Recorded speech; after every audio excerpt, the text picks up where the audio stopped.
Hi guys, welcome to another edition of Gol Bezan. Today we'll be interviewing Alecko Eskandarian, former American footballer that is Iranian Armenian descent. He's played throughout his career for a few notable MLS clubs such as DC United, Toronto FC, Real Salt Lake, Chivas USA, and LA Galaxy. Also has played for the United States national team. Alecko today is the head coach of the New York Cosmos B side, but is also the personal assistant of the first team for the New York Cosmos. We'll be looking forward to seeing what he has to say about his career and what he has in store for himself in the future. I hope you guys enjoy this.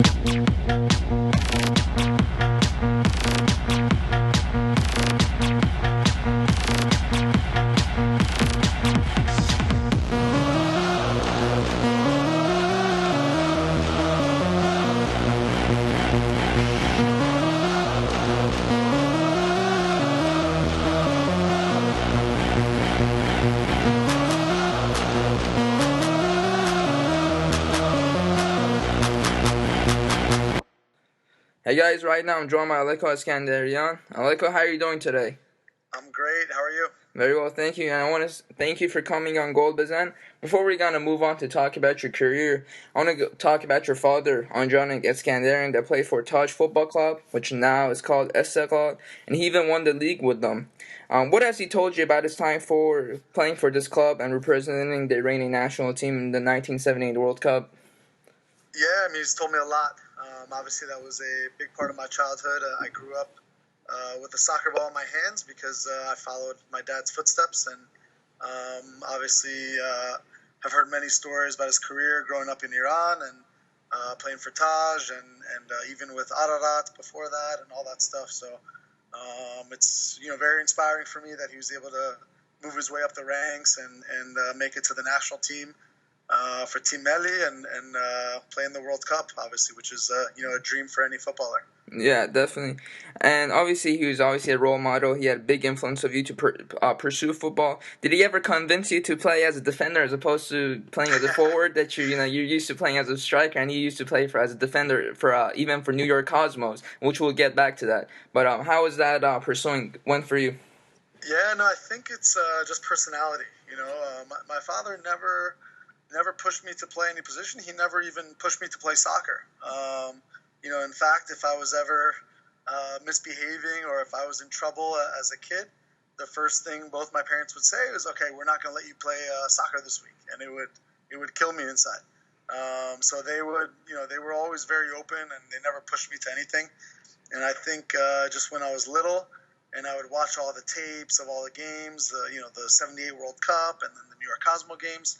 I always loved scoring goals. I loved watching guys like Giorgio Chinaglia and all the goal scorers, and that was my passion. So I think it was more just my personality as a younger player, as a child. I just enjoyed that part of the game, and I think it worked out perfectly because I had one of the best defenders to ever play the game to go up against when I was growing up. Perfect. Appreciate that. And could you tell us about your career in the MLS? Obviously, I know if I'm not mistaken, you played for University of Virginia, if I'm not mistaken. So did you get basically drafted to the MLS and you started your career from there? Yeah, it's a little bit complicated. I grew up in New Jersey. I went to high school in New Jersey, and then I chose to go to college at the University of Virginia. Mm-hmm. And then after 2.5 years, I left school early to go pro because I was offered a contract in MLS. And then I had to enter the draft, and I got picked, with the first pick by DC United.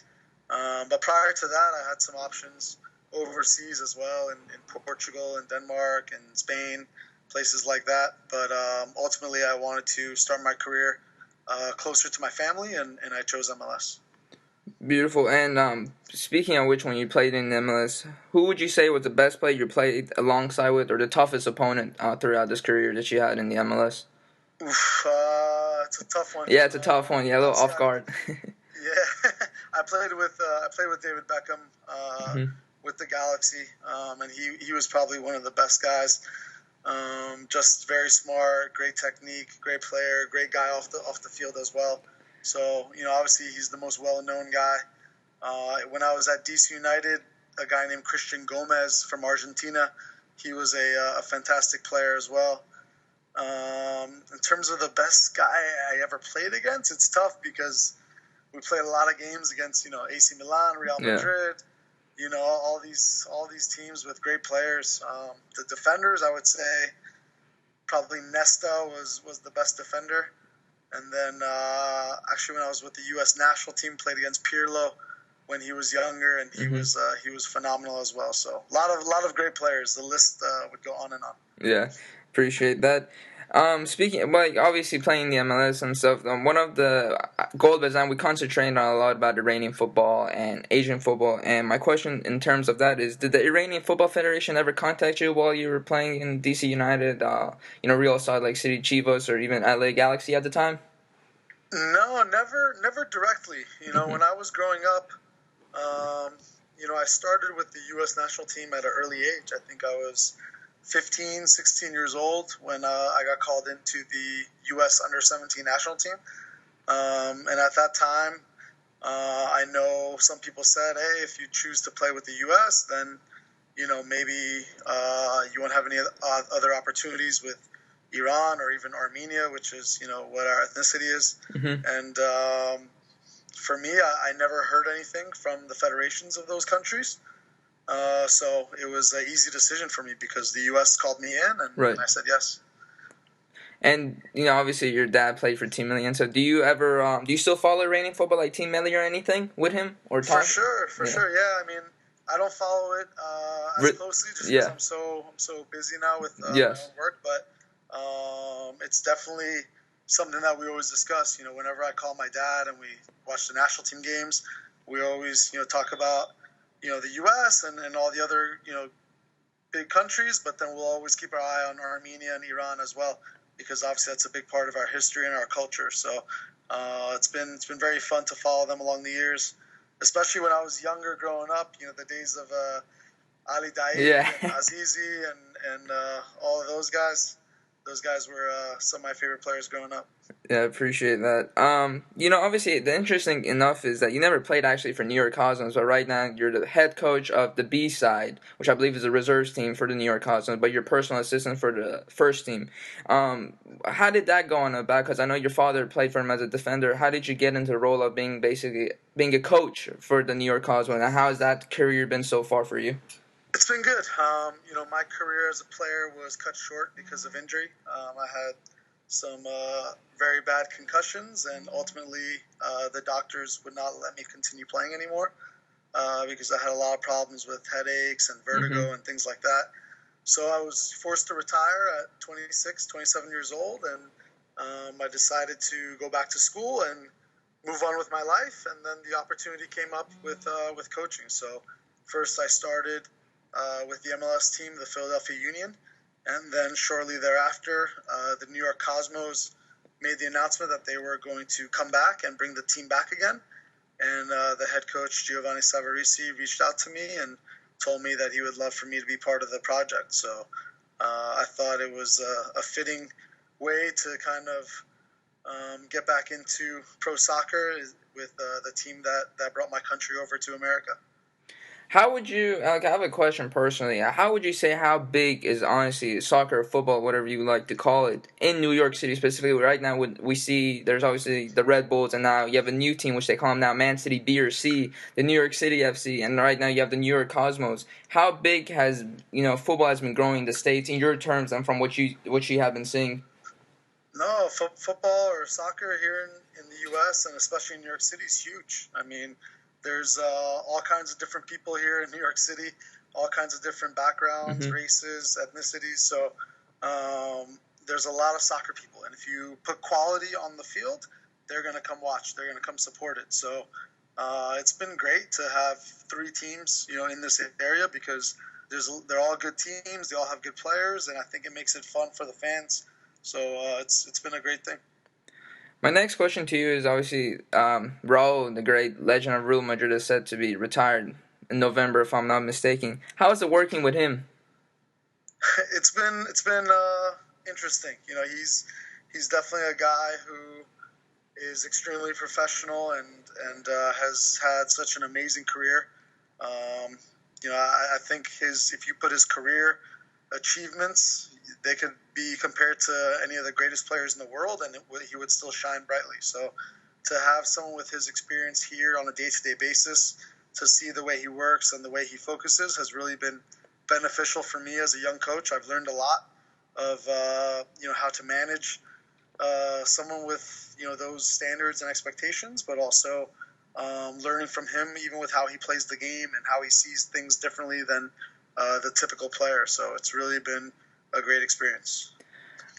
I hope I'm not mistaken, but is Eric Cantona, I don't know if he's still the director or not, but how was it, just meeting such a great legend that, he played for Manchester United, big United fan, and obviously meeting with Pele and stuff, and sometimes working on him on a daily basis. How has that been for you? Yeah, no, Eric Cantona has not been here since I've been here. I think he kind of stopped working for the club a while ago, maybe 3-4 years ago. Right. So I have not ever seen him. But obviously he's a legendary player. With Pelé and Carlos Alberto, Beckenbauer, some of the other greats that played for the Cosmos, they've been gracious enough to come visit us and offer their advice and come watch games. So that's been fantastic. Obviously, those were guys that played with my father back in the day. So it's just great to reconnect with the past. Do you have any future plans going along as a coach? Would you like to be coaching for a club now in the MLS or somewhere else abroad? What are your future plans? As the assistant coach with the first team, and then to be the head coach of the B team this year and to win the championship was a great experience for me, and I think it helped me in many ways grow as a coach, where I think I'm growing to be ready for that next step. So where that takes me or when that will happen, I'm not sure, but I'm just going to keep on working to better myself, and hopefully, opportunities will come. But I'm not in any rush right now, but of course I'll always be open to better opportunities. I appreciate your time, and the final question that I have for you is that if people that are listening to this and they obviously want to pursue becoming a professional footballer, what would you tell them? It's not an easy job. It's not an easy life. If it was easy, everyone would do it. But the guys that make it are the ones that stay committed, stay focused, work hard when nobody's watching. There's a lot of guys that only want to play when they're comfortable or when they can look good. But the truth is, if you could get better at the things that you're not good at, that you're not comfortable with, that's what's going to take you over the edge. Because at the next level, everyone's good. Everyone's good, so every little detail counts. And the more you can get better at all these little details and not be afraid to challenge yourself and to work outside the box, when it gets tough, that's where you're going to rely on. So that would be my advice. But you got to have fun. With everything you do, you got to have fun. If you're not having fun, then it's not for you. Alecko Eskandarian, I appreciate your time, sir. Please tell your father, Andranik, we said hi. He's a great legend. Thank you so much for your time. I appreciate it. Absolutely. Thank you. Khodafez. Khodafez.